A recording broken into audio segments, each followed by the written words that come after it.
Welcome back to Fast Break Breakdown. I'm Teddy Slugger, and we've got a heavyweight bout in the Eastern Conference semifinals. The New York Knicks and the Boston Celtics are locked in a fierce battle, and it's been nothing short of dramatic. After a thrilling Game 1 in Boston where the Knicks edged out a 108-105 victory, with the Knicks outscoring Boston by 16 in the second half to make up a halftime deficit of 16 to force overtime to seal a 2-point win with a Mikal Bridges steal. The Knicks came back in Game 2 with a narrow 91-90 win in Boston. The Knicks entered the fourth quarter down 12 just to dominate the final quarter of the game again, outscoring Boston 32-17 to secure a 1-point victory. Game 3 saw the Celtics dominate with a 115-93 victory, cutting the Knicks series lead to 2-1. The Celtics took a 25-point lead through halftime and did not look back while extending that lead to 31 points at one point in the game.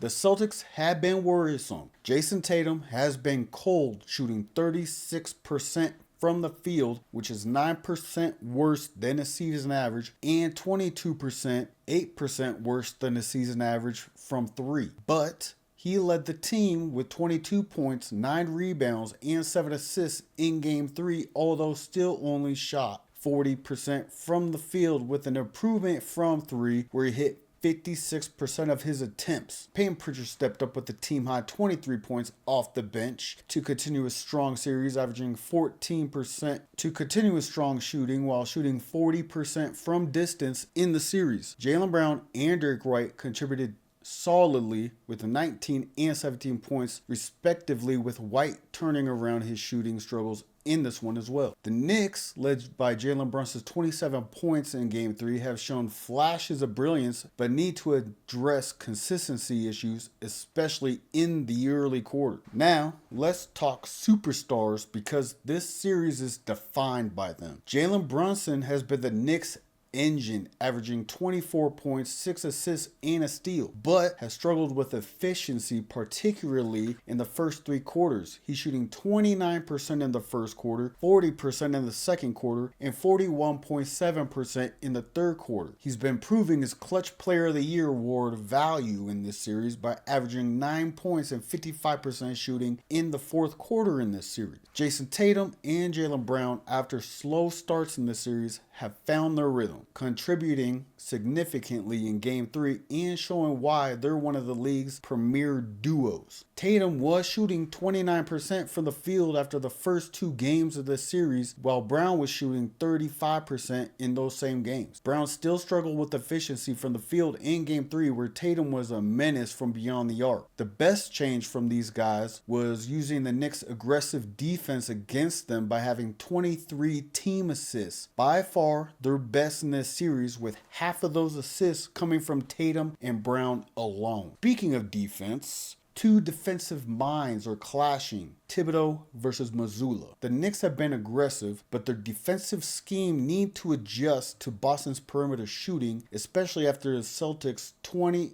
for 40 performance from beyond the arc in Game 3. But how much of New York's defense is to blame for the Celtics' first 2 games shooting performances? The Celtics were hitting only 25% of all wide open shots in Game 1 and 2 combined, while in Game 3 they made 63% of those wide open shots. To make it worse for uncovering New York's defense is that a large majority of these wide open shots are from 3-point range, and 25% of Boston's total field goal attempts have been wide open attempts in the series, which is 3rd in the semifinals across all the playoffs, behind only Golden State and Oklahoma City. Joe Mazzulla has made strategic adjustments, utilizing Al Horford's experience and Peyton Pritchard's energy to shift momentum in Game 3. Boston's defense has led to Boston being able to get large leads in every game of this series, while also allowing the least amount of wide open shots to kill any talks of the Knicks offense improving much in this series. The Knicks are also the second worst shooting team in the semifinals, just above Boston. But like we talked about with Boston, they have been missing wide open shots, where with New York, there aren't much numbers suggesting an offensive improvement. So, who are the X factors in this series moving forward? For the Knicks is Karl Anthony Towns. Despite a hand injury, his presence in the paint and rebounding are crucial for New York's success. Seeing Cat shooting only 14% from deep while being matched with a less mobile Al Horford and Porzingis, who has a never-ending illness, is unacceptable. If the Knicks want to battle Boston's offensive turnaround, then it will need to come from Cat to take pressure off of Jalen Brunson. For the Celtics, Peyton Pritchard is the X factor. His scoring off the bench has been a game changer, providing the Celtics with the spark they need when the starters rest. He has been the most reliable offensive player so far this series, as the cold shooting bug has not really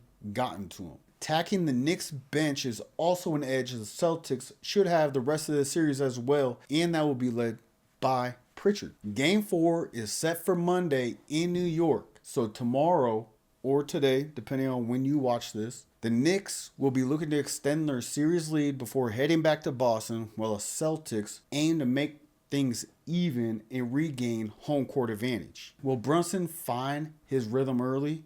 Can Tatum continue the dominant play and score efficiently? And will the Celtics' perimeter shooting remain hot? And that's it for this edition of Fast Break Breakdown. Drop your predictions in the comments. Who takes Game 4? Who wins this series? Knicks or Celtics? Hit that like button, subscribe for all your playoff coverage, and always keep your game tight and your takes tighter. Peace.